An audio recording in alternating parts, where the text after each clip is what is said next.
Olá, queridos! Vamos lá agora a continuação do nosso estudo bíblico sobre livros poéticos, e desta vez a gente vai falar sobre o livro de Provérbios. Começa, pelo menos na cronologia bíblica, o primeiro dos livros de Salomão, na cronologia bíblica, ok? Salomão é o rei de Israel, o rei que governou Israel por 40 anos, filho de Davi, né?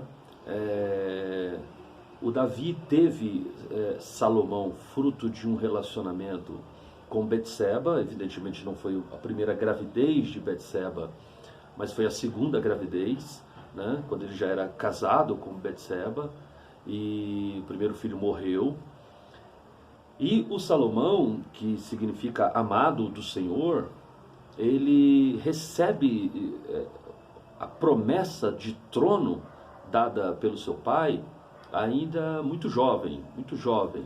Quando ele era um bebê ainda, o rei promete para sua esposa, a Betseba, dizendo: olha, eu juro diante do Deus que remiu a minha alma de toda angústia, que esse teu filho, ele se assentará no trono depois de mim.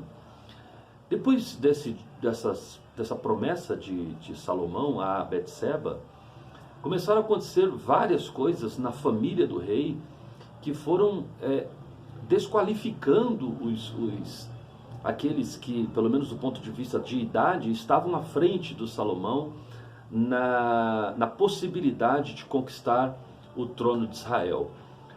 Porque o príncipe de Israel, o filho mais velho de Davi, ele perde muito cedo a possibilidade de ser o próximo rei de Israel. Ele se apaixona pela sua própria irmã e depois violenta a sua própria irmã dentro de casa, né? E o irmão dela, né, depois vai e mata o seu irmão primogênito, o filho de Davi, né? E depois o próprio Absalão, que o matou, também vai se descredenciando por uma série de atitudes até culminar na sua morte essa que foi por Joabe, o general de Davi. Muito bem. Então, já próximo de assumir o trono, ainda Salomão vê o seu irmão Adonias tentar usurpar o trono, né, na última hora, mas Davi restabelece a ordem dada como palavra de consagração do reinado de Salomão, com a descida de Salomão, do sacerdote, e do profeta Natã, que ungem o jovem rei Salomão, e ele se assenta no trono em lugar de Davi. Muito bem. Eu disse que a ordem cronológica bíblica dos livros são Provérbios, Eclesiastes, Cantares de Salomão. Mas a ordem da escrita desses livros é um consenso de que o primeiro livro a ser escrito foi o Cantares de Salomão, né? O segundo livro, o livro de Provérbios, e o terceiro livro, o último livro, o livro de Eclesiastes. E cada um desses livros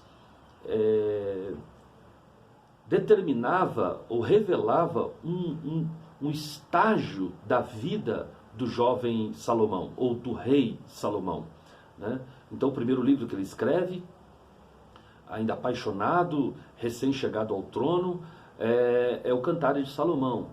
Já no ápice do seu governo, do seu reinado, ele escreve o livro de Provérbios. E nesse livro de Provérbios, ele traz algo extraordinário, de uma profundidade muito grande.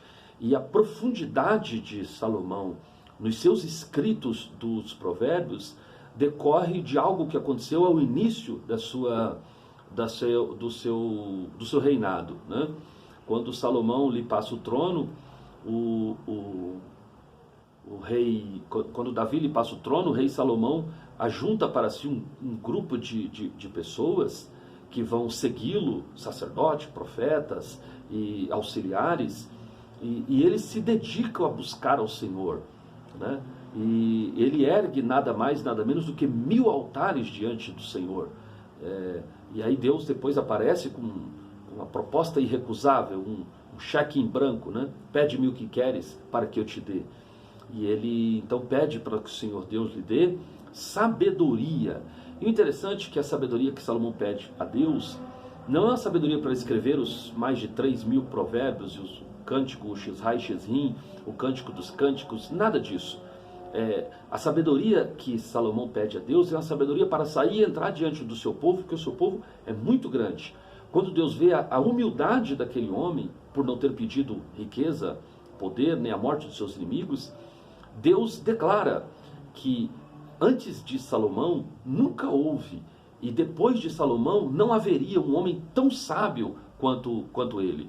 E Salomão recebe de Deus a possibilidade de ser o homem mais sábio da terra e faz jus a essa sabedoria. Então, a gente pode entender que essa sabedoria de Salomão, principalmente no auge do seu governo, ao escrever o livro de Provérbios, é uma sabedoria divina. Salomão recebe algo de Deus. Existem algumas citações de historiadores que dizem que o livro de Provérbios é, na verdade, uma coletânea de pequenos ditos, de pequenos provérbios que permearam ali o entorno histórico de Salomão. Salomão foi apenas o catalisador disso tudo, né? Dizem esses teóricos que o nome do livro é o livro de Provérbios. Houve esse acréscimo de provérbios de Salomão já por conta da cultura judaica. E, de certa forma, é de fato o nome do livro, Provérbios, né? Mas no próprio livro, no bojo do livro, vai estar escrito Provérbios, que é de Salomão. Então nós acreditamos que Salomão de fato tenha sido o autor destes provérbios, e não somente desses provérbios, né? Porque a autoridade, a sabedoria, a capacidade que Deus deu a Salomão foi para escrever milhares de provérbios, mas aqueles que ficou, digamos assim, registrado na história, incluídos na Bíblia como provérbios canônicos, foram esses que estão lá no livro de Provérbios, ok? Os temas que são abordados no livro de Provérbios. Talvez o tema principal é a sabedoria. Salomão deixa claro para o seu filho, ele sempre chama o aprendente, o ouvinte, né? O discípulo de filho, que é uma forma de aproximar o conhecimento do sábio para com aquele que está aprendendo. Então ele sempre chama de filho. Então o tema principal das palavras de Salomão no livro de Provérbios é sobre a própria sabedoria. Salomão elenca em 5 capítulos só sobre a sabedoria, dizendo que essa sabedoria ela é a rainha de todas as virtudes, né? Ele diz que o homem com essa sabedoria é capaz de produzir toda sorte de sucesso na vida por causa dela. E Salomão também diz que toda a série de fracassos inerente à caminhada do ser humano está integralmente ligada à falta desta sabedoria. Então, versar sobre a sabedoria, falar sobre a sabedoria é o grande tema do livro de Provérbios. Mas o livro de Provérbios não é só sabedoria. Salomão também fala muito sobre ética, né? Sobre comportamento, como se portar na frente das autoridades, como ser prudente para que as nossas palavras não sejam mal ditas, portanto, que sejam ouvidas por autoridades e podemos sofrer consequências. Então ele versa muito também os seus textos, os seus ditos, os seus provérbios também sobre ética. E ele fala também uma comparação que é extraordinária, você vai encontrar isso em todo o livro, está recheado o livro de Salomão, falando sobre o sábio e o tolo, né? Então ele sempre contrapõe o sábio com o tolo, dando ao sábio um conselho da qual ele pode cumprir para ser sábio, e dizendo qual é uma atitude que o tolo tem, da qual deveremos evitá-la para que a gente não caia no erro. Então o duelo, né, da dialética entre o sábio e o tolo também é algo muito presente no livro de Provérbios. E um quarto tema que Salomão se refere com muita frequência é sobre o relacionamento familiar. O papel da esposa, o papel do marido, o papel dos filhos, o papel dos avós, o papel dos parentes, o papel dos amigos. Então, toda essa questão relacional, né, desde dos parentes mais próximos, a esposa e filhos, até os parentes mais distantes, também são temas recorrentes das palavras do sábio no livro de Provérbios. O livro de Provérbios mostra também que a busca incessante pela pérola maior da vida deve ser a busca pela sabedoria. Então, basicamente, esse é o resumo daquilo que foi escrito como seguramente o segundo livro de Salomão, o livro que Salomão escreve no auge, no ápice da sua sabedoria. Ok?